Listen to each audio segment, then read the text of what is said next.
Hudson Valley Rail, River and Air, coming to you from the city of Hudson waterfront. We have an ocean-going freighter heading down the Hudson River, coming out of Queens, New York, and he's heading to Newport News, Virginia.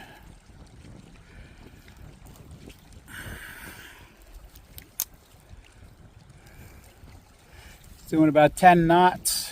According to navigation traffic.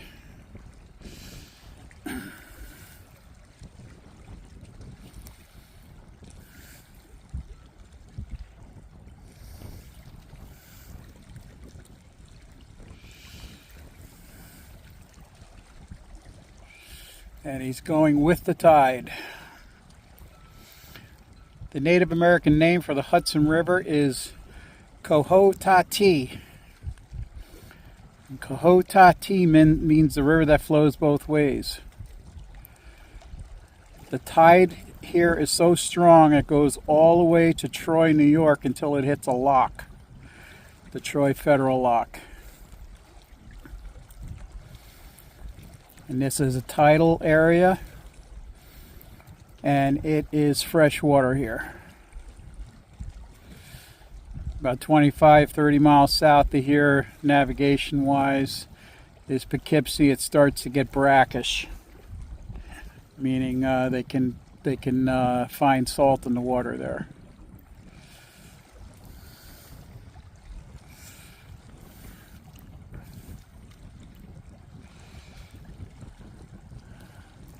Sorry about the wind.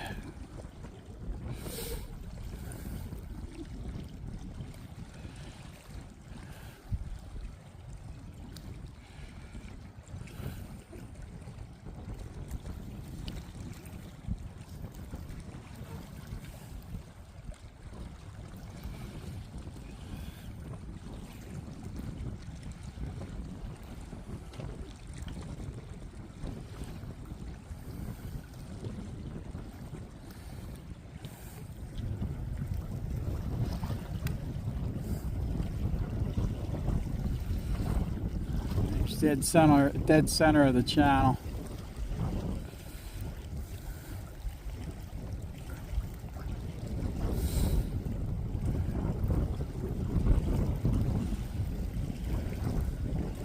For those of you that don't know the history of the Hudson River,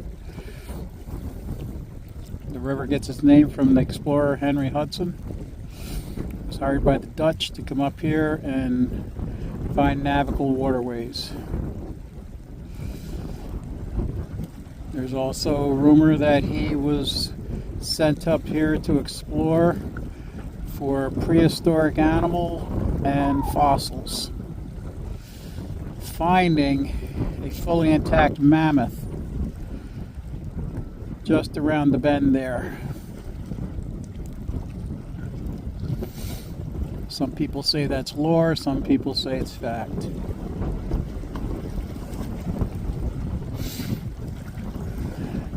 And it is a ripping 29 degrees here with this wind. Whew.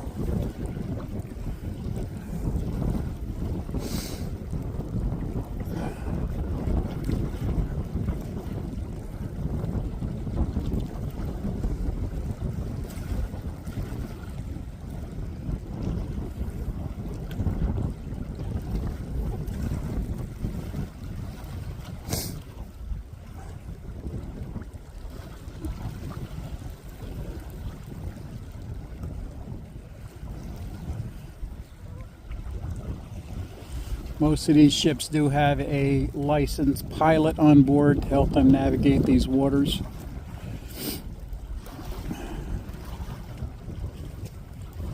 And this ship is flagged out of Malta.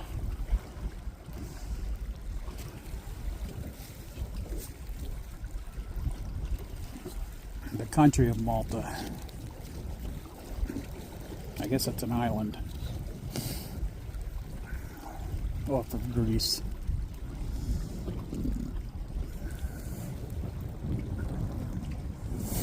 Most of these ships are flagged in countries that don't charge a lot.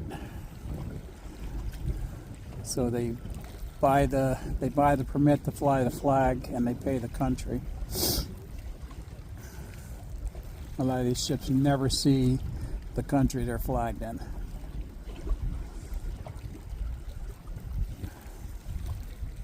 And you can see the size of this ship. It's taking up the whole channel.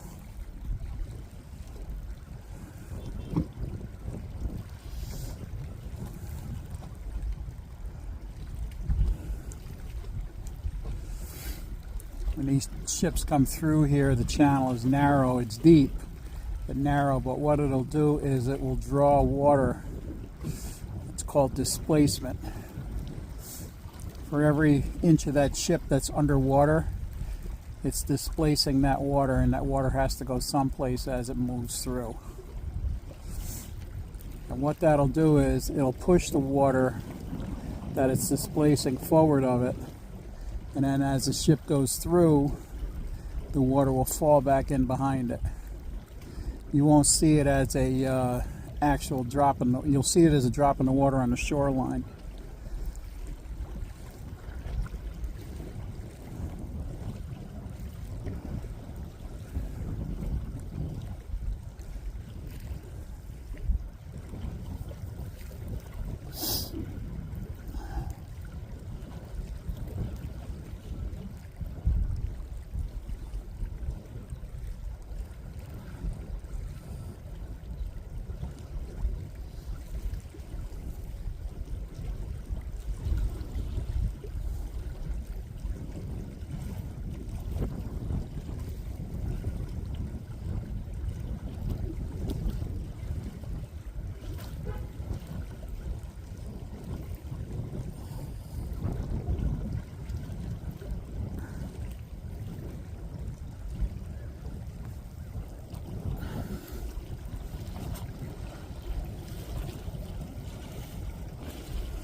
Keep your eye on the shoreline here. These rocks over here, you'll see the water pull away. And here comes the Densa Eagle.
You can see the water pulling away.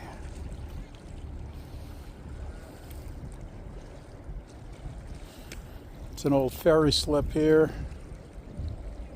You see how the water pulled away over there?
So the National Transportation Safety Board just released a list of bridges that are in danger of failure due to ship strikes, like what happened at the Francis Scott Key Bridge in Baltimore. And we have 4 bridges here that are on the Hudson River in this area that are in danger. There's no protection from these vessels hitting the structure and taking the bridge down.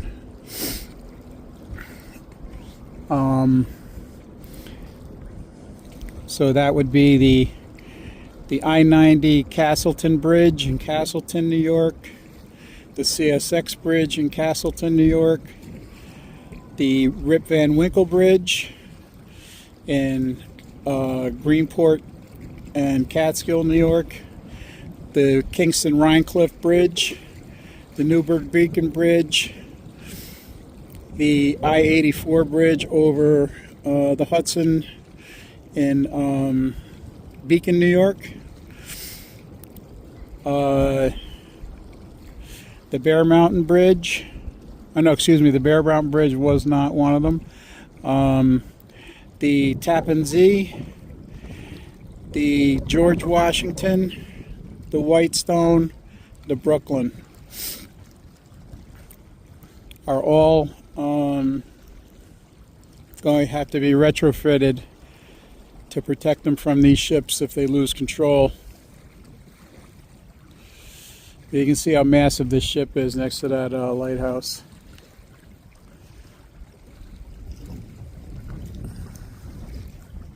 That's the Catskill Mountains in the background there.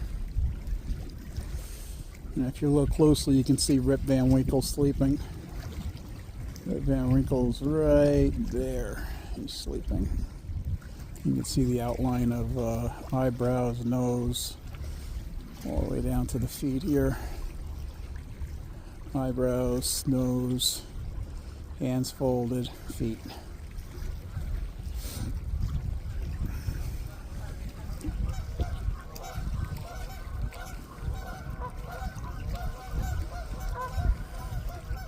Crisp, clear day here in Hudson, New York, and it's freezing. 29 degrees and the wind is ripping.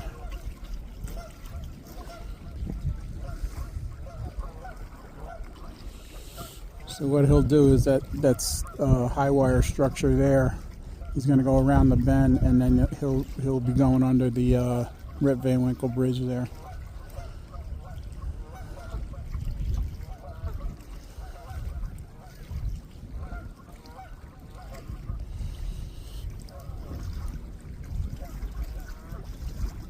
All right, hope you enjoyed that. Hudson Valley Rail River and Air is out.